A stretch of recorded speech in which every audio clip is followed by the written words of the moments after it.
Welcome to The Jewish Lens, a podcast to discuss anything and everything from a Jewish perspective. Now, please help me welcome the man who controls the media, your host, Jonathan Rosen. Hello, and welcome to another edition of The Lens. I'm Jonathan Rosen, and today I am thrilled to welcome an award-winning journalist whose work has appeared in such places as the New York Times, Forbes, The Atlantic, the social media consultant, and she's also the founder of the interactive marketing firm Froogle PR. Please help me welcome Sharon Geltner. Sharon, thanks so much for joining me today. For having me, Jonathan. Well, we have a lot to cover, but I want to start by going back with you. Where did you grow up? And you're originally from Florida? No, actually, I'm a Florida native, though. Not too many people can say that. True. And I take all the credit. I don't give any to my parents. But I didn't grow up here. I grew up in the Chicago area. So you were born here and then moved to Chicago? Excuse me? You were born here and then moved to Chicago?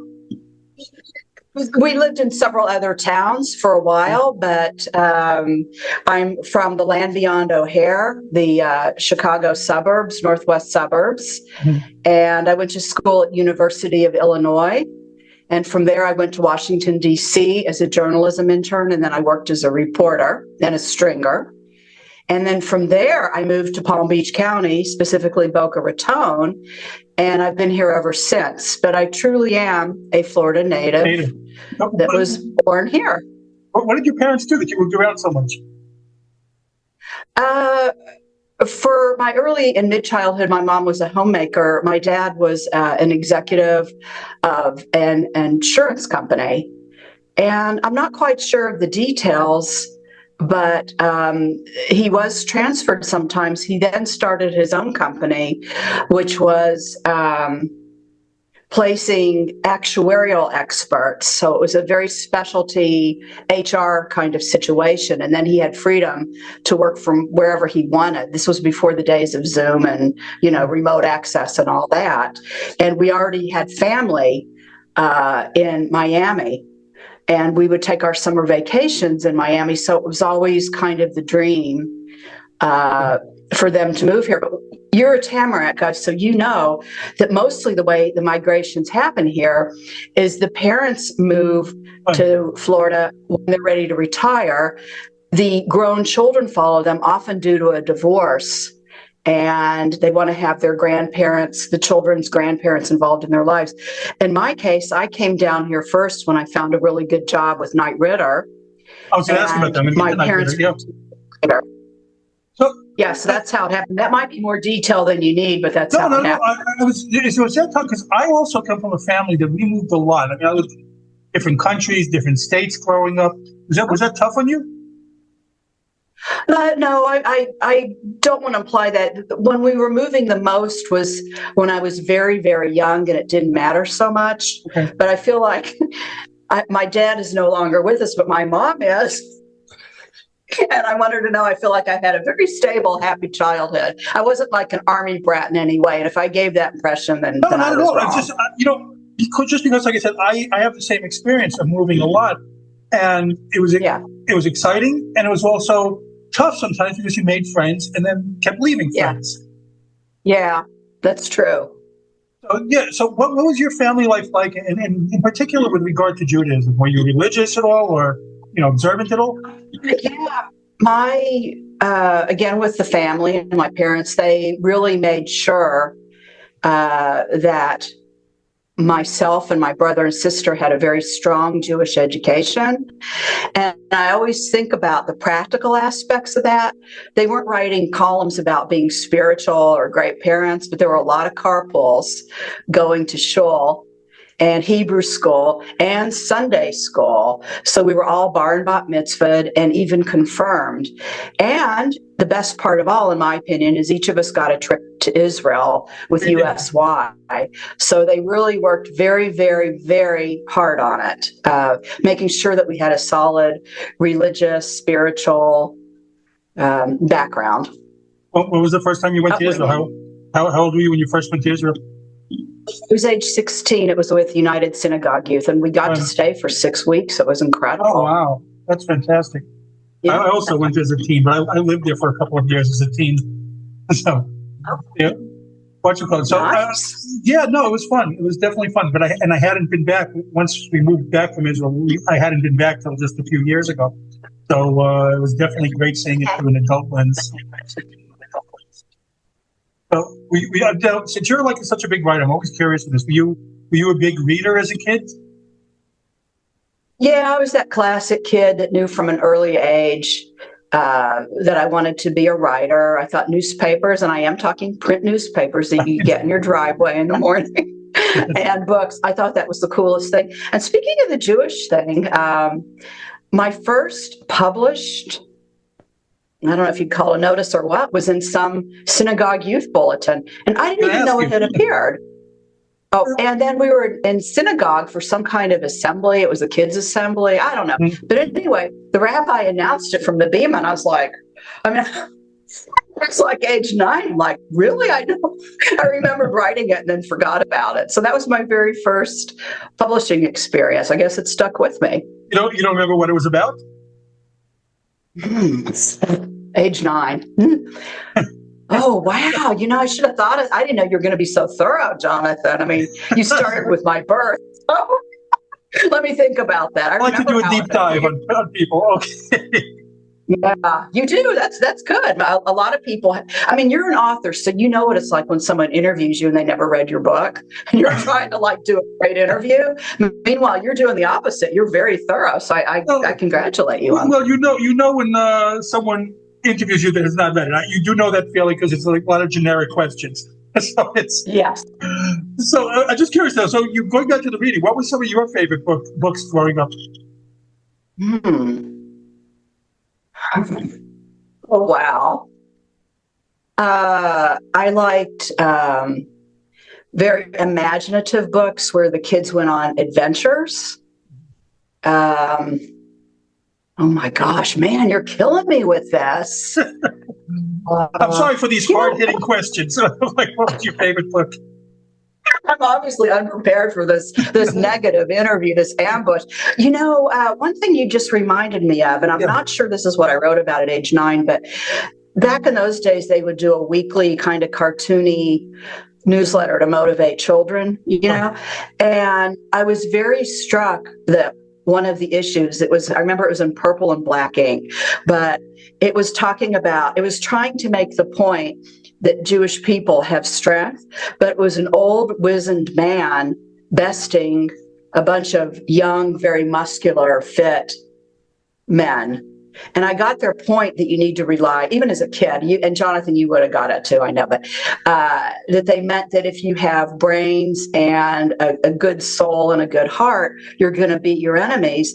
But the visual was of someone very old. He was ready to check out at any minute.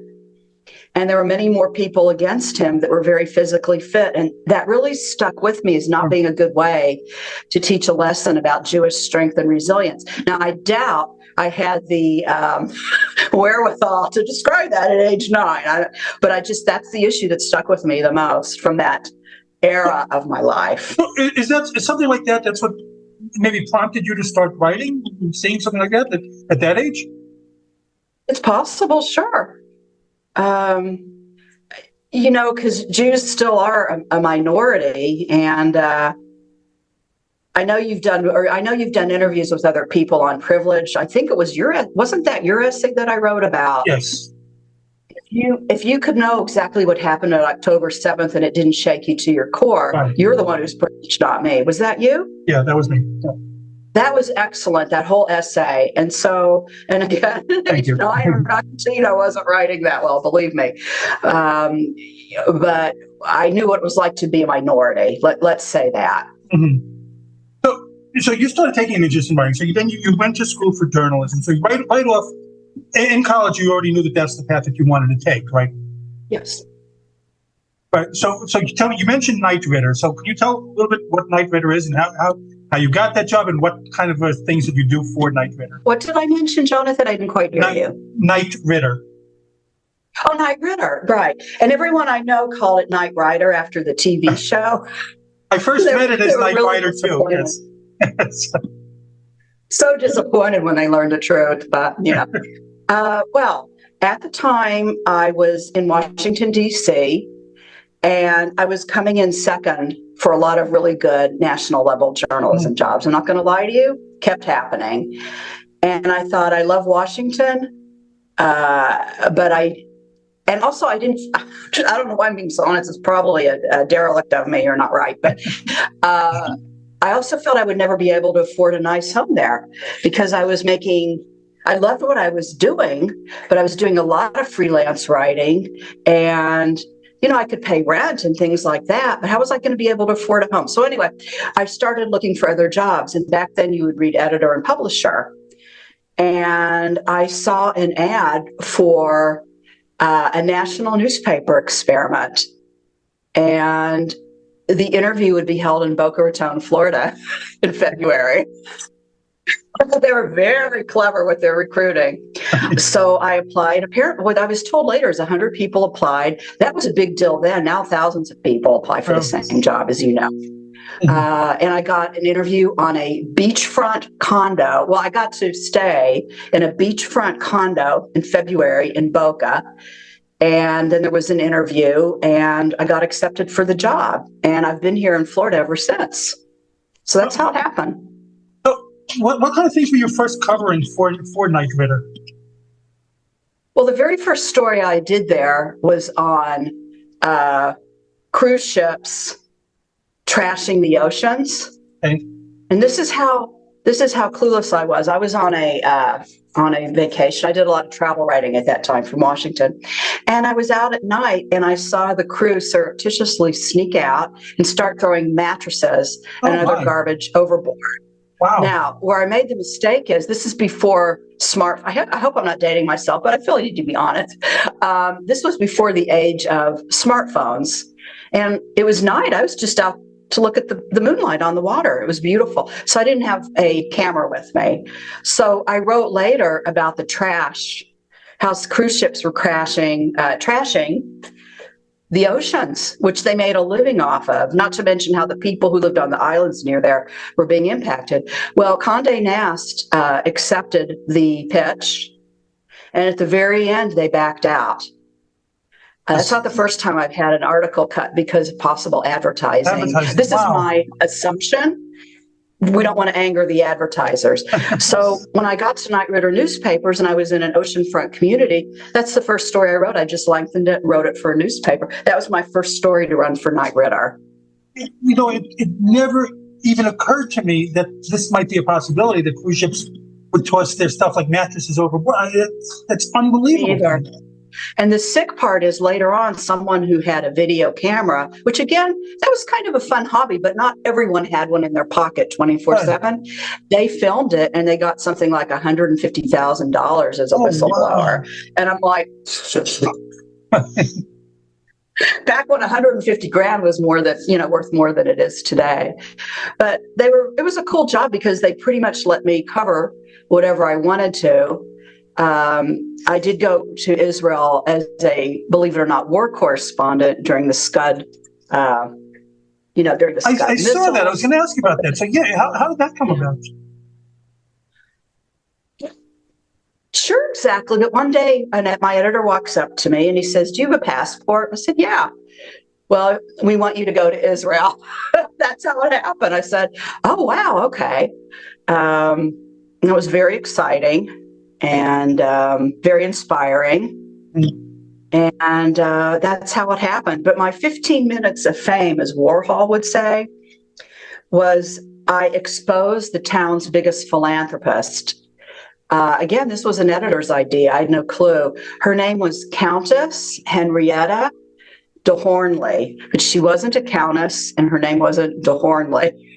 So once the story appeared, this sweet little old lady who was so generous, and I'm not making fun of her generosity because she was, she said that either I and my editor were fired and banned from Boca, or she was going to cut off every other charity in her $22 million will. And again, back then, $22 million was not chicken feed or chopped liver. Let's put it that way. It's still not. Yeah, I would be very happy to have that life change. transformative. So there was a big rally outside the newsroom, TV. One of my friends was in Europe at the time. He picked up a copy in Frankfurt from the International Herald Tribune. Apparently, it also ran in Paris. There was a follow-up in the Washington Post. People were calling me out of the woodwork to see if they were related to me. Oh, It was really a stitch, but my editor hung tough. I got to keep my job, so did he. But it gave me quite an insight into how philanthropy and charity work, fine. which ended up being very educational. Why did it give me why did No, it give not me an why. insight? It's amazing that, just the blackmail that can be used with charity. Yeah, well, that was the insight, my dear. And Wow. it is a business. It is extremely competitive. If you think it's hard to sell something to someone, try to get them to donate it to you. It's very, very, very difficult. So I had all kinds of people calling me about what she was really doing. Again, wonderful person, but you had to basically had to salute, bow, and curtsy, even if it was a $1,000 check. So again, by the way, you should always respect someone, even if they give you $10. But I'm saying, usually, quite often, I won't say always, big donors who are not anonymous, they want to be known, they really extract the prestige and that kind of thing. So a lot, and they were almost to a man, they were too chicken to write in because. Wow. And then later on, I did a story for the Miami Herald about it, and that appeared in Editor and Publisher and all these places too. That was my 15 minutes. So you're starting out. You mentioned all these other places. You started out at Knight Ridder. How did that come about that you started going to large newspaper outlets? Because, like I said in your introduction, you've written for all these different big name places as well. You bring up a very good point. Back then, you didn't get hired on a daily right out of school. From what I understand now, if you're Ivy League and have never worked for a daily, you can be hired at the New York Times. Am I bitter or resentful? No, not at all.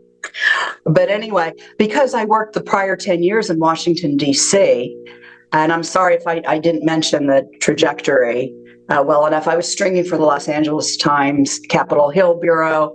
I was writing a lot of columns. I kind of served when I was freelancing, I served as a news bureau for a lot of business publications and other types of publications who couldn't have their own person in DC. And so I was tracking legislation, certain bills that would affect them, and perhaps international trade, environmental regulations, all kinds of things. And then I would do columns, and they would appear in places like Ohio, Michigan, Arizona, New Jersey, New York, places like that. So by the time I did apply for Knight Ridder, my experience was considered acceptable because I had very solid journalism experience. The other thing is, which I didn't properly explain, this was a national experiment called Project 2543. And it was to get people to read newspapers who were between the ages of 25 and 43. And Knight Ridder's flagship was in Miami, and their headquarters was in Miami, but they were hiring people across the country. I was the only reporter hired, as it turns out, but they hired graphics artists, paginators, things like that, to all be part of that experiment. So, and I hope this doesn't sound braggy, because that's not my intent, but okay, they wanted someone who was experienced in writing for a lot of different beats and whose hand didn't need to be held, things like that. And I guess they liked the interview, and that's how it happened. I know the scene is quite different today, but that's how it was then. Oh, that's amazing. And no, you shouldn't. First of all, this happened to you. You shouldn't feel like I'm being too braggy. It's not at all. So you mentioned Israel. You mentioned that you got assigned to Israel. And I don't know if you still do or not, if you still cover Israel, but it kind of leads me to my next question. So when you and I first started exchanging messages, we spoke a little bit about where Jews stand in publishing right now. I've had others on where we've discussed the same topic. So in your mind, what is the state of publishing right now for Jews? I think it's really horrific. I think we need to do something pretty quickly because books may sound old-fashioned to other people, but they are still the keys to the kingdom. Movies get made from books. Podcasts are inspired by books. Theater is often inspired by books. And if we don't do something about this quickly, this is going to be beyond normalized. It's going to be hardened. It's going to be institutionalized. And I think it's wonderful. And you're right. Well, I don't want to believe that because then it's like, let's throw ourselves off a cliff. So I always want to have some positivity, and maybe that makes me Pollyanna, but that's kind of the way I operate. I like to think there's something that can be done in certain ways. Jonathan, I'm glad you brought that up because I was thinking about this interview a few minutes before you and I met. And I don't know if you saw it, but Hadassah had a national Zoom or webinar kind of thing last November. And it was titled, Are Jews Being Written Out of Publishing? Well, actually, the answer already was yes. They didn't have to ask it as a question. It's incontrovertible they are. But anyway, one of the persons who spoke was from the Jewish Book Council, very nice lady, very erudite, very educated.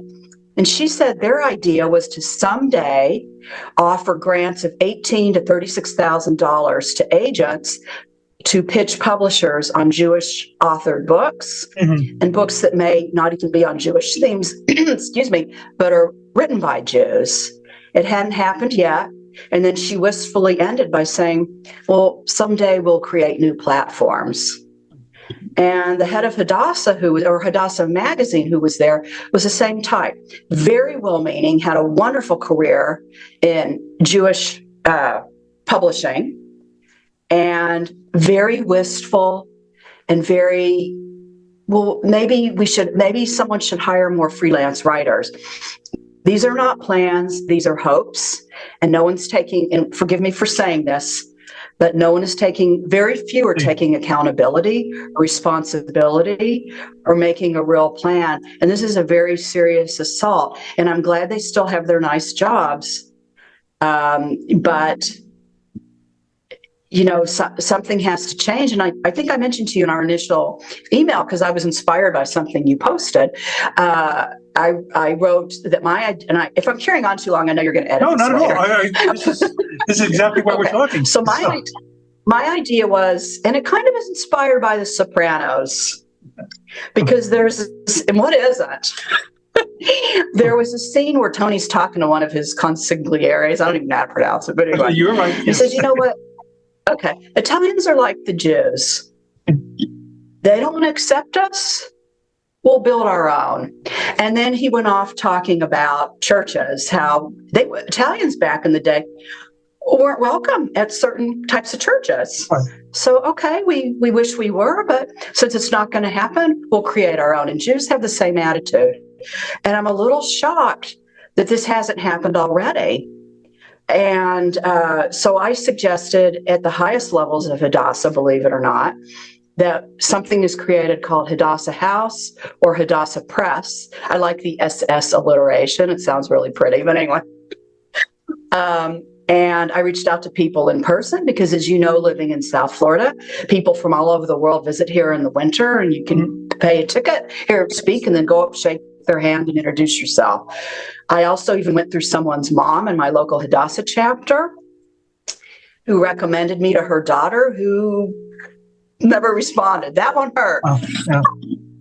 I never told her daughter, I don't want to cause family problems. We even had as you know, it was near Tamarack. We had our Hadassah had its international convention in Aventura in August. And so I even suggested I can come meet you and we can discuss this. Crickets, crickets, crickets. So, and it doesn't have to be Hadassah, but they are the most famous and perhaps the oldest, besides the World International Zionist or whatever that's called, the Congress. Right. Hadassah's newer than that, but it's been around since Henrietta's old. And I just think they would have a built-in audience and authority. Pardon me? No, I agree with you. I totally agree with you. Before we continue with this, I want to get back to this in a second, but I'm just curious now, have you witnessed anything personally or been affected by it personally about, seeing the in publishing at all? How about for you? Yes. Yeah, and thank you for suggesting. I didn't even think of that. Jonathan, that's why it's good to be interviewed because, first of all, I'm not used to being interviewed too much. And you thought of something I didn't think of, which was what happened to me personally. Right. Well, yes. I wrote a book before 9/11. It's a historical novel, Red, White, and Blue Blood. It's mostly set in Washington, but spans 3 continents over 60 years. And there's a lot of glamour in it. There's a lot of humor in it. There's also some serious Jewish themes. And there's chapters on the founding of the State of Israel and some exciting things that happened, cloak and dagger as well, bit of mystery, bit of high society. It was inspired by the non-Countess de Hornley and my experiences in Washington, D.C. as a working writer. Mm-hmm. So, and it was written before 9/11, as I said, and I've kept editing it and smoothing it and refining it. And I was told, even by the most Jewish of all the literary agencies, that this is not the right time. It's not going to happen. Send me something else. Mm-hmm. So yeah, it's happening to me. The other thing is, I've suggested, as a freelance writer, I pitch a lot of articles. And so I'm kind of taking it upon myself. I can't just ask others to pick up my ideas. I have to take responsibility and pitch certain of those ideas myself. And as you know, Jonathan, it's not always easy getting a book published. You've had major success, and it's not always easy getting articles accepted. But it's very clear that people are not publishing on this topic. They're kind of scared. Now, my other personal experience is I sometimes deal in a PR capacity. I deal with a reporter at a very top publication who confessed to me that they had a relative at Herzl's first conference, and they didn't want anyone to know. And it wasn't shame. They thought people would accuse them of bias. So I promised to keep their name quiet, and I'll do that forever.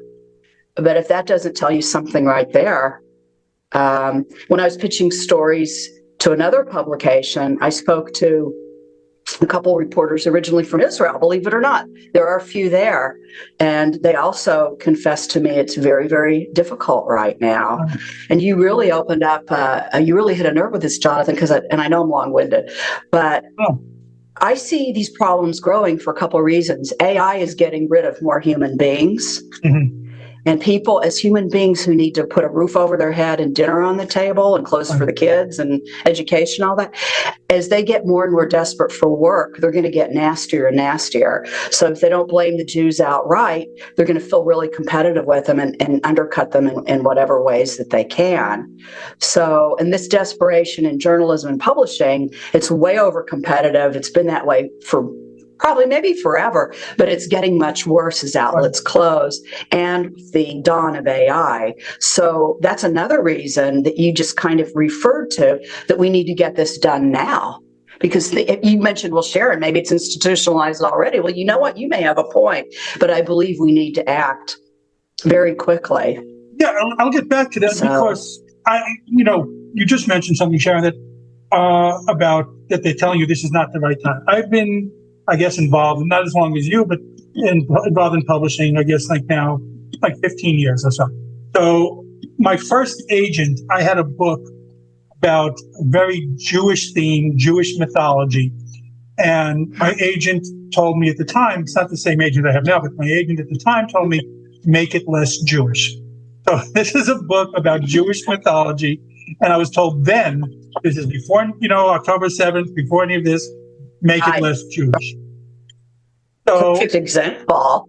Right. So, and I think I mentioned to you also that, I'm a former literary agent, and I would get rejections, and, not overly stating, but I would get, we already have a Jewish book.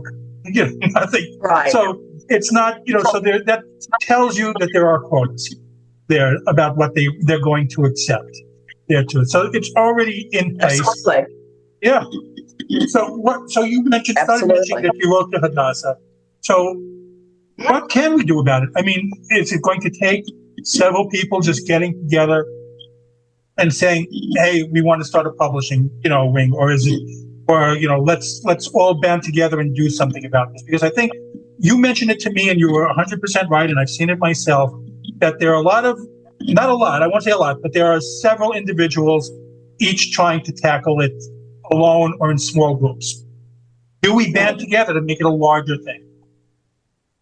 I think that's a great question, Jonathan, but I think it takes more than that because in one way, we're very lucky because we have so many people like you and Howard, was it Lovey? I don't know how to pronounce his last name. Mm-hmm. I've seen a lot of the people that you've interviewed. Any one of them would be a fabulous addition. This also takes money. And so what I did is I came up with a plan called the 10 Lost Vibes of Israel and came up with very specific practical action steps because the whole is always greater than the sum of its parts. And we have some really great parts. The problem is we need money. And I think a lot of people told me when I was presenting this plan, speak to Robert Kraft. And some of these people are very wealthy on their own. Why should Robert Kraft be the only one? Because they saw him buy a Super Bowl ad. And I have the utmost respect for his accomplishments as a self-made man. And I don't even care about football, Jonathan. His heart is in the right place. He's doing something to combat anti-Semitism. I think it would take an imprimatur of someone like him who would spend a fraction of what a Super Bowl ad costs to really get people lined up and show that kind of leadership. Now, he has a new CEO that I reached out to, but as you know, you need an introduction by someone who knows someone, you know what I mean? And I think the new CEO, he kept the old CEO, but put her in a different spot. I think the new CEO might be more open. But people tend to work with people they already know really well. And you know what? That's part of the problem because Jews used to be really great at being talent scouts and spotting people in Tamarack in South Florida and things like that. And that's even more important today with Zoom and remote access. So I love the idea of all us banding together, but there has to be money to produce some of these ideas. And I don't think it's very much. I sure wouldn't waste anyone's money. I know how hard it is to earn. Mm-hmm. So, but I am appalled at the lack of leadership we're seeing in the Jewish community. You pointed out a minute ago that the quota system that you were very blatantly told that you were violating, with Jewish mythology, that was way before October 7th. And you reach a very good point. We are very far in the hole because our leadership has dilly-dallied and shilly-shallied on anti-Semitism in America for 30 or 40 years. And so we are now making up for lost time when we're in a serious crisis. And the very, very serious crisis happened almost 2 years ago. We need to make up for about 40 years of lost time. I could not agree more, but I'll go to this point. I see it all the time here that very few people speak up also. That there are a lot of people who are scared for their careers, scared to call attention to themselves. And it's, and I always say now, if you're not speaking up now, what are you waiting for? Because, we are at a moment in time that is just really dangerous and not just to Jews, in this field, just in general. So you need to speak up now. And, I've already crossed that bridge. There's no turning back, but, others need to do so as well. Well, Jonathan, and I really respect you for what you've done because moral courage, you could be the smartest person in the world and you can have the best job and be really well connected, but people like that feel they have a lot to lose. Yeah. And they probably do. And look at these college presidents that are Jewish in name only. They don't want to miss out on a fabulous job and the pension they're expecting. I mean, I'm kind of, I won't say I have nothing to lose, but I'm not running I guess that's kind of a good thing about not being independently wealthy or in heirs or something. I don't have much to lose monetarily, But the other, to your point, I think just about every Jew today has wondered, why did things happen the way they did in Germany in the 30s and the 40s? What would I have done if I had been there? And I never wanted to be an expert in that topic, but any person who's observing America right now and seeing how people, as you just said, are too scared to speak up, too scared to do anything, and the fabulously wealthy and influential and people in the great leadership jobs, they don't want to do anything because they feel they have a lot to lose. I assume that's the reason. Or they feel it won't affect them because they're protected and they're not like super Jewish and no one's going to come for them. Well, we saw how that worked out in Berlin and Vilna and Warsaw and every other place practically. So we are seeing the same flaws in human nature today when we can see atrocities in real time and in color. We can't say, well, back then in the 30s and 40s, maybe Louis Frankfurter and the president knew and the head of the State Department knew, but no one else knew. Today, everyone knows. The difference is these atrocities are being cheered in real time, and paid demonstrators are making it look like it's a wonderful thing and recruiting. So we don't have the excuse today of pretending we don't know what's going on when we have, this at our fingertips. Yeah. And Jews don't have the luxury anyway of being mediocre people, either in our careers or personally or in defense of our religion. But we're seeing that human nature, technology changes by the minute, human nature does not. And many of us do not seem to have learned the lessons from a mere 80 years ago, which is still in living memory. By the way, while you're talking, I thought of some names that might be approached, and I'll discuss with you when we're done. But but all right, let's move on to other things there too. Let's talk about some of the other things that you've done. I saw that your book. You mentioned one of your books. You also had another book, Charity Bashed. Yeah, that's the poster behind me that I don't think anyone can read. Okay. I hope this isn't too David Letterman plugging. No, please show it. Yes. This is the book. I'm going to put a graphic anyway up. Okay. Oh, thank you. Crazy cover. It was inspired by my 12 years of working for Jewish nonprofits. So that's another reason. I know how these guys operate. I know some of the bodies are buried, but I made sure not to make the book overtly Jewish in any way because all nonprofits behave in this way. They're big businesses. They have to kiss the ring of people who have money. This is not a solely Jewish thing. It's that Jews have a lot more at risk. And that's why we need to hold ourselves to a higher standard, not just personally, but institutionally. But it's really a comedy. Here's the funny thing. You're in South Florida, but whenever people read it, if they're outside of South Florida, Boca, maybe Fort Lauderdale and Miami, they say, Sharon, this is really funny. And I laughed, but it's way too over the top. This would never happen in real life. And people say my name, but they may not know me. They're writing or reviewing.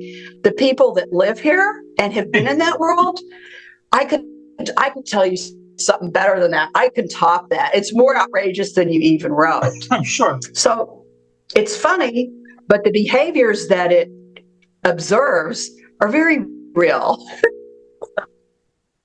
I'm sure of that. Yes. That's the story. And especially when you get the nonprofits involved. Yes. And also, tell me about Froogle PR. Yeah. So what does it do? What prompted you to start it? I was laid off from one of those Jewish nonprofit agencies at the nadir of the Great Recession. So I always remember the day, March 2nd, 2009. And it was horrible that they laid us off en masse, I don't know how to say.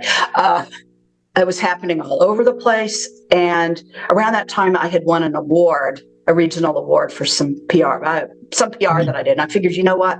Now that the company name is out there, I better get on the stick, register it with the State Department of Corporations, get the business cards, set up the email, and that's how it started. Because this is advice I give to my clients, and it's even more valuable today, if you don't mind me patting myself on the back. No. Even if you've been laid off or you have no full-time employment, you have to give the impression that you have your own business, because otherwise there's these unacceptable gaps in your resume and on your LinkedIn. So that was another reason. You have to be doing something, or you're left by the wayside or whatever. I didn't quite put that right, but you know what I mean. No, I totally agree with you. Yeah, that's exactly what you have to do. So, and what advice would you give to people who wanted to start writing for a living? Well, I do get asked that a lot because I've also taught at the college level. I'm really big on people writing, but I don't think they should rely on it for their living, Right. even if they're an English teacher, a journalist, a tech writer. Please do follow your dreams, but don't think they'll make you wealthy. Keep those skills up because writing's very important. Maybe later on you'll be able to do it full time, but you've got to do something to bring in the money if you're like the vast majority of us Right. that do need to work for a living. It's very hard in terms of making money to write for a living. Look at the experience you and I have with books being rejected for no reason other than our demographic or someone had a crummy breakfast that day. That's a reality. So do it. And I say that to people who want a career in music and dance and other arts. Great, do it, but on the side until you can do it full time.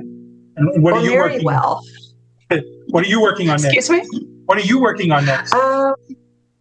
Well, thank you for asking. I'm now working on an art history book. Oh, nice. And it has to do with hidden gems hiding in plain sight in South Florida.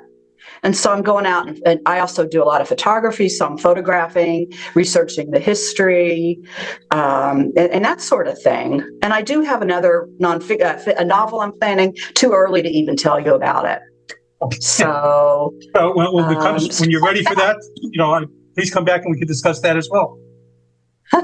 Sure. But the other thing I'm doing is I haven't given up on this 10 Lost Vibes. No, I think that's important. And I'm going to discuss that with you. And I think it's necessary and needed. Yeah. Yeah. Just trying to find someone who has the, right. or at least adding their name. And that's where our leadership. I will say one other thing. There's a gentleman named Adam Milstein, who's another self-made millionaire. Might be out in LA, I don't know. And he offered a program of a grant of $150,000 to get two Jewish nonprofits working together.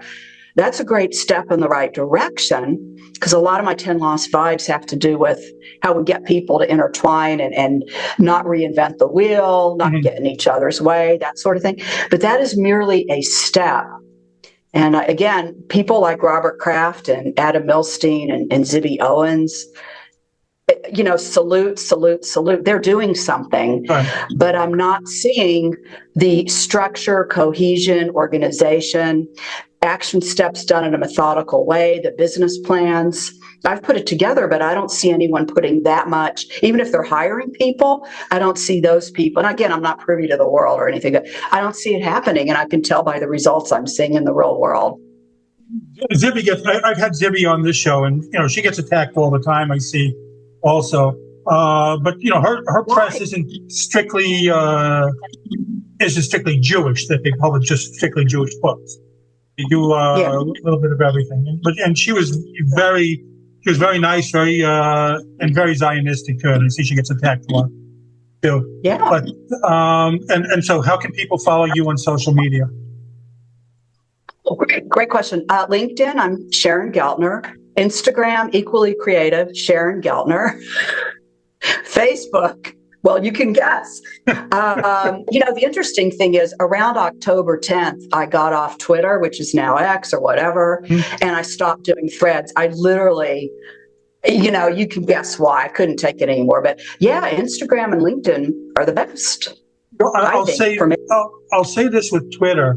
There are a lot of trolls there, but there's also a lot of support. There are a lot of Jewish accounts. When I first got on Twitter, all I saw was writing things and sports things too, because I follow the Mets and but so I saw writing things and sports things. I barely see that anymore because I see all these Jewish content because of all the people that I interact with. That's the algorithm now. So there are a lot of accounts, a lot of support for pro-Israel and just speaking out on behalf of Jewish issues also. And do you think I should get back on it? Is that what you recommend? I would suggest, and I'll give you accounts. Okay. I've had several of them on too. People that are very pro-Jewish, pro-Israel, and like I said, they speak out a lot. Well, because you advise it, then I'm going to do it. Yes. So it is written, so it shall be done. I'll give a plug right now to a couple of them. I see, Logan Lefkoff, who she's great. Also, she's been on the show. Logan, what was that? I'm writing it down. Logan Lefkoff, and she's great. She speaks out on behalf of Jewish issues a lot. Dumasani Washington speaks out on behalf of Israel. He's awesome. Yes. Yeah. Fantastic. He's been on the show as well. So, wow. It's some great accounts there. But Sharon, I want to thank you for coming on today, taking time out. We have a lot to talk about, and let's hopefully get something done. Well, Jonathan, thank you very much, and I'll keep you posted on any, good achievements or accomplishments where you might want to join, that sort of thing. And maybe since you're local, we'll run into each other at some point. I would love to. I'd love to meet up and discuss more with you. But we can talk about that after. Let me sign this off. But again, I want to thank you. This has been The Jewish Lens. I'm Jonathan Rosen. And again, a very special thanks to Sharon Geltner. And please like, comment, and subscribe. Thanks for tuning in to The Jewish Lens, where all items used was strictly kosher.